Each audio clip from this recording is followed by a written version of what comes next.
diving into the silent muscle thief for men over 35. Listen, if you're like me, and I'm 35, and you're losing kind of strength without realizing why, what's going on, I am here to fix it for you, or at least give you the knowledge of how to start to fix it yourself. Welcome back to the channel. My name is Joshua Haag, and there is this phenomenon that is happening past 35, and especially in men, which we've got to start to sort out. And I want to be kind of a helper here in terms of letting you start to figure this out or hopefully guiding you through it. So without further ado, the silent muscle thief. Let's dive in. I always like to start with a little quote to set the tone, right? You didn't suddenly get weak. It happened slowly, quietly, and over years while you were busy living your life.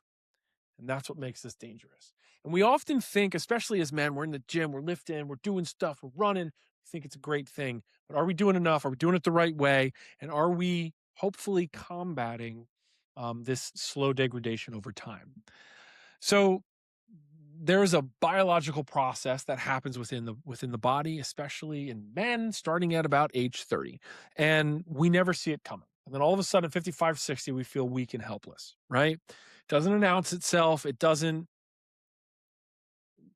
cause major problems right away. But long term, it robs you of muscle, strength, and what you would consider your metabolic engine. It's called sarcopenia. And it is medically diagnosed. This is a real thing. It is progressive age-related loss of skeletal muscle mass, strength, and function. The word comes from the Greek of poverty of the flesh. So most men have never heard of it. By the time they notice it, right, you have lost years of valuable meat, so to speak, right? Starts at about 30, and it does not stop. Right? It doesn't start at 50 or 60, it starts at 30. And this is about 3 to 8% of muscle mass is lost per decade. After 60, this is without age intervention, it's about 10%. So we are on an upward trend of just losing everything that makes us men and feeling good. We have to intervene. We have to find a way to interject ourselves into this curve that's here, or we're going to be in trouble. And what I usually see is a lot of clients coming helpless, scared, in pain, kind of collapsing, can't get off the floor, basic things. And they don't even know where to begin. I can tell you, if you can jump in right now and find a way to just intervene in that strength curve, your long-term health is going to be exponentially better. And that's what I'm here to do, is to give you the tools or at least the knowledge to start to say, okay, here's some things I can do today to affect my tomorrow. We see five major drivers of muscle loss after 35. Now, remember, it starts at 30, but we really see that start to dip at 35. We see testosterone decline, and that's about 1 to 2% per year past 30. There are some natural things we can do, but some of it is just systems aren't as effective. We see anabolic resistance, and this means after 35, right, your muscle becomes less responsive to these anabolic signals that are happening, and that's from protein as well as training. We see sleep degradation. So your window of repair starts to collapse. You're not sleeping as effectively, and it also is taking more time for repair to happen.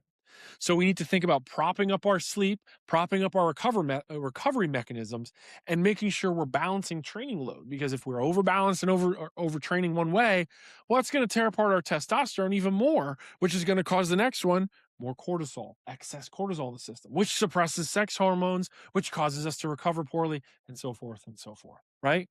And lastly, we see protein undereating. And man alive, I cannot tell you how many people I run into that just do not understand the concept of 1 to 1.25 grams per pound of body weight as a male. I don't care who you are, 1 to 1.25 grams per pound of body weight. We see 46% of adults over 51 don't hit their protein requirements. 46%. That is astounding. Now, how do we start to make steps forward? That's the real question, right? We see metabolic slowdown, insulin resistance, bone density loss, cognitive decline, cardiovascular risk, and physical capabilities going into the toilet. This is all due to that muscle loss, right? It's kind of a cascading effect is what I found with the research and what we're kind of trying to show you today, right? Um, Sarcopenia is now recognized as a disease by the ICD 10 classification. It is not a normal part of aging. It is a preventable, treatable condition. It is not a normal part of aging, though, and it is preventable, treatable, and curable. Right? You do not have to go through this. But now you're going to turn around and go, Josh, how do I do that? Oh my God, I don't want that stuff. I want to be able to move when I'm 70, tie my shoes, pick up my grandkids, feel good, have energy, have my sexual prowess. I definitely want to be strong as a buck going through my 30s, 40s, and 50s. How? And there's this kind of reconditioning that has to happen in your brain. We almost need to pull back a little bit in terms of frequency of training. The Arnold Schwarzenegger effect is not the premier effect, I believe, for implementing long-term sustainable training for longevity, feeling your best, optimizing strength, optimizing recovery, getting rid of pain. It is not built around the training 6 days a week, 2 times a day. You have to understand if he was on an immense amount of PEDs and he was also basically just training and recovering. He did some construction work in there, but that's all he focused on. He didn't do much else. So you can train that high when you're only diverting yourself and all your energy and stress to that. For the average person, for the everyday person, I think of some non-negotiables here. When it comes to our training, we want to see 3 to 4 days per week. We want to see 10 to 20 sets per muscle. And these are just average ranges, ballparks, but I want to see you get in that ballpark. I want to see 70 to 85% 1 RM, right? And then with 6 to 12 reps. I want to see the frequency of training go down, the intensity of training go up. I want to see you lifting heavy shit.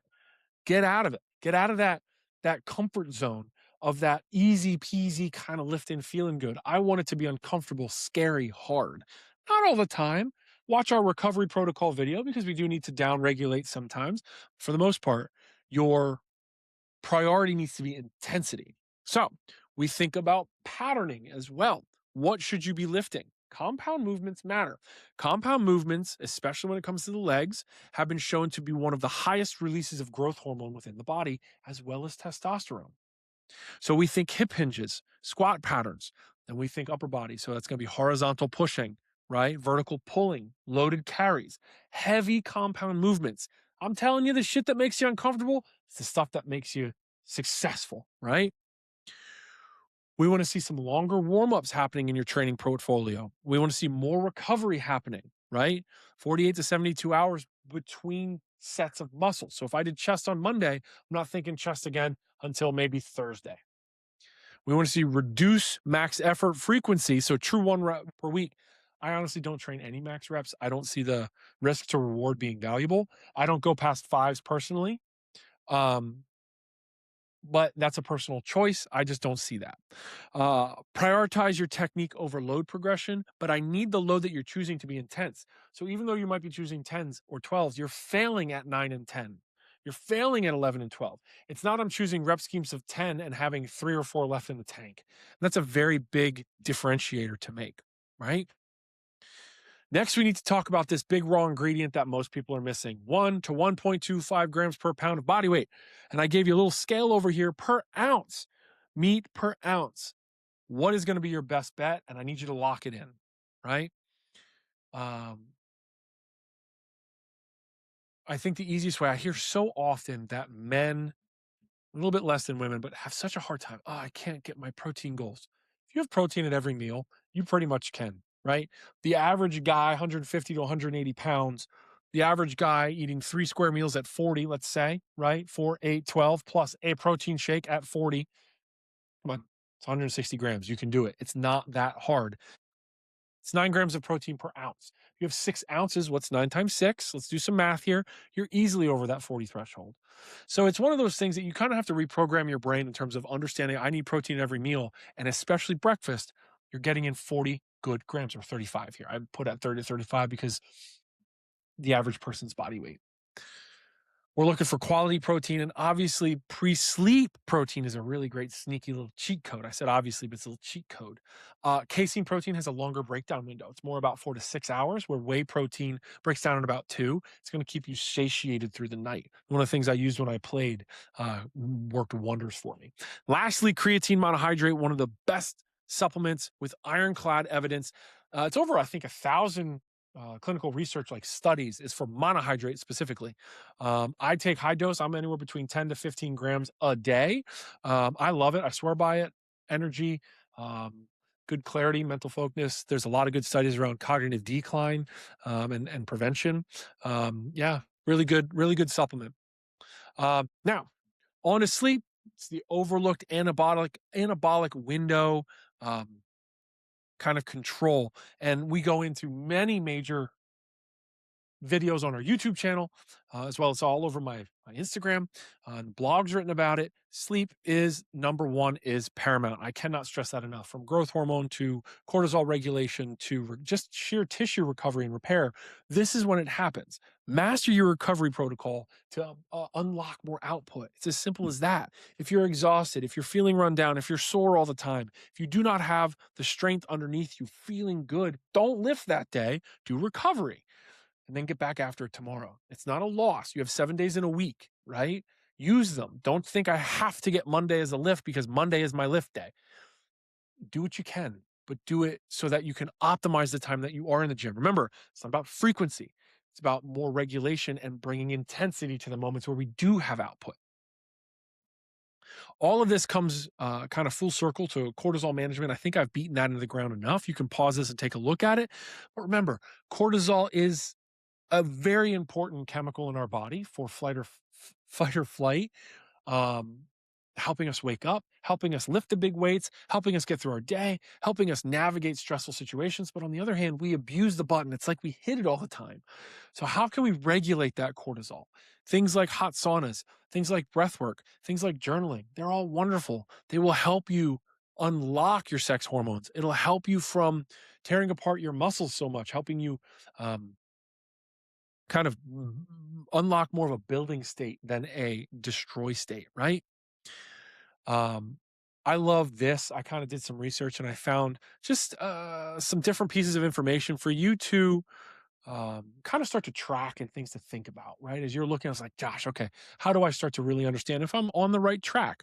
We want to think about resting heart rate, our grip strength, strength benchmarks. I'm thinking um, you're tracking them somewhat weekly. Your workouts are going to be great ones. DEXA scans quarterly, protein intake daily. These are really important metrics that I could go into each single one and talk about videos of each of what you should be at, what is exceptional, what is not. If you find value in that, leave it in the comments and I'll absolutely rip some of these apart for you. But one of the most fascinating ones that I found is grip strength. And this is just a hang as a dead hang. This is one of the most important things I think everyone should be training in terms of overall health as well as all cause mortality. So fascinating when you dive into the research there. Highly recommend you train it. Now, at the end of the day, I still am a big proponent of sleep. I threw this in on a recovery protocol as well as here. When I break down sleep, I think about kind of a three-phase system. I think about circadian regulation. I think about stress reduction, and I think about neurotransmitter balance. And I call it my triple pathway approach. In our sleep solution book, when we're optimizing for recovery, it is paramount that we kind of get these three things checked off. Circadian regulation is going to be that kind of rhythm of which your wake and sleep cycle is. We're going to see stress reduction in terms of that cortisol, so hormone suppressant or rising. And the neurotransmitter balance is a little bit more nutritional, but it's about really upticking that serotonin and getting you to help kind of regulate internally. You can do this supplementally. That's why we have Vibrant Sleep. I highly recommend it. I want you to check it out. I even do little samples, five-day samples of it. But if you don't want to do that, I respect it. But your habits can have just as much of an impact on some of this stuff as supplementation. Remember, we like to think about things coming together as a whole, not just a piece of the wheel, the whole pie. So we're thinking about good wake and bedtimes. We're thinking about reading or journaling before bed, hot showers. We're thinking about light within the room. We're thinking about breath work throughout our day. And we're thinking about good nutrients and nutrition, right? Remember, you're not losing the battle. You just didn't know that there was one. Sarcopenia is something that can absolutely be defeated very early on. You don't even have to think about it. Keep lifting heavy, bring intensity. If you need to rewire how your brain is working when it comes to training, I built the Longevity Academy for free for you to go check out. All of my training is there. It is video led, it is ready to go. I want you to click it. I want you to check it out. You get a call with me as well with it. Go check it out. It's free. What do you have to lose? But until next time, thank you so much for joining in, and I will see you soon.